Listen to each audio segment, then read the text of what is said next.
Hello everyone and welcome to my channel, and today I'll be reading a Neuvillette listener by me. So let's get into it. Neuvillette was very kind, and most importantly, he was very caring as well. He wanted to make sure that all your needs were met, and that was something that was a priority to him, especially after the news of your pregnancy. Leon, I have heard that this food would be very beneficial for you. Please, eat it. But, Neuvillette, I really don't like the taste of it. It's too... I don't know. It's just... Please, Leon. Please. I made it for you. You really need to eat it for our child. Come on. I know you do not like the food, but I wouldn't want anything happening to the two of you. So you must eat well. I could eat well without eating this. Come on, Neuvillette. Really? But he was not budging, looking into your eyes, and you sighed, eating it. And that was just one example out of many other times he would cook you food that he deemed healthy. He would even have meal scenes, taking care of all of your needs when he was not home. But when he was home, he would not be sitting down and relaxing, not when you needed one thing made. A cup of water? Well, you were not moving off the bed, not while he still had legs. He was going to get you the glass right there. Thank you, Neuvillette. I really appreciate it. But, please, just know that I can move just fine. There's no need to do so much. But I want to. I promise. It is not a bother to me. I'm just glad to be able to help you. It's the least that I could do. He insisted, and your heart melted at how sincere he seemed to be. He loved you, and you knew that much. But the fact that you always wanted to do so much, it always made your heart melt. As you held his hand right now and squeezed it gently, he looks at your belly with eyes full of adoration and love. I can't wait for us to meet our child. So, have you thought of some names? Well, just a little bit. I wrote them down in a notebook. You may check and add your own thoughts. Of course.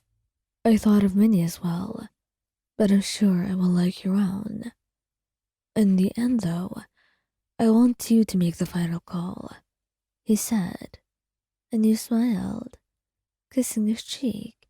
Thank you, Neuvillette, but I promise it will be something both of us will agree on. You're going to be the baby's father after all. He smiled shyly at that, blushing. It was all a little bit too much at once. Despite him doing everything to be ready, from buying books and reading them, to even practicing how to carry a baby with a doll, getting the room ready for your baby, and doing everything he can so he will know everything he needs and be able to help you in the best way possible. He still looked at you, and you could see how anxious he was. Neuvillette, come on. I know you will do great. There's no reason to be so afraid of what you will be. Besides, I will be here, and I'll make sure you don't mess up. With the two of us looking out for each other, I'm sure nothing bad will happen. Come on, there's no reason to worry. You say, and he smiles, putting a hand on your belly and smiling up at you. I hope so. I will do my best. I really want to be the best that I can be, both for you and our future child. I know, dear. I know. And you have to believe me when I say you are doing your best.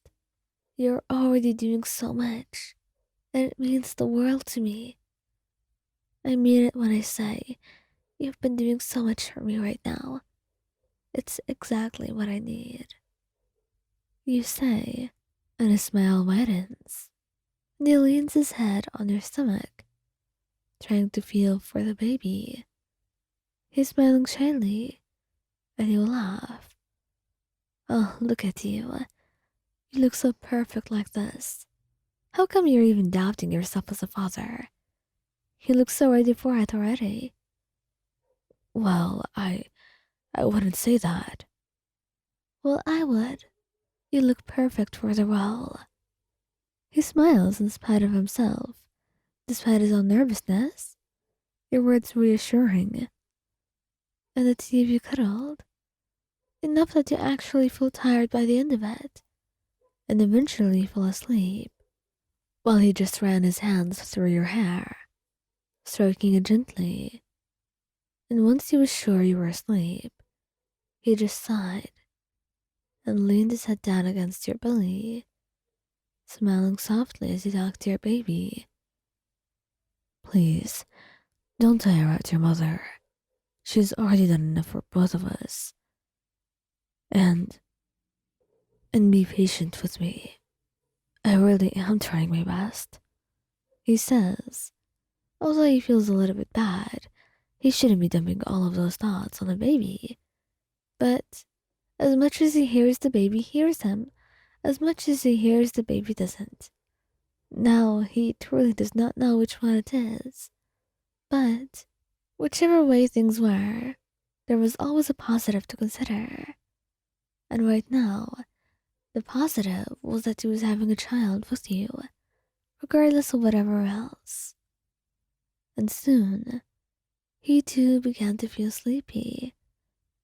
Despite the many responsibilities that he felt like he had to do, Neuvillette could not leave your side on the bed. He just cuddled you, lowering his head close to your belly so he could feel your breaths, and most importantly, wonder how your own child would be like breathing. It's the closest thing to it, not being able to hold a child yet, and yet feeling so close. And soon enough, your own hydra dragon was yawning off, curled around you, with a hand around your back and a hand on your belly, as if shielding the baby and protecting him already. But what could you do about it? It was mere instinct. And what mattered more than all of that was the fact that both of you and him cared deeply about your baby, and you would make sure that no harm ever comes to your child.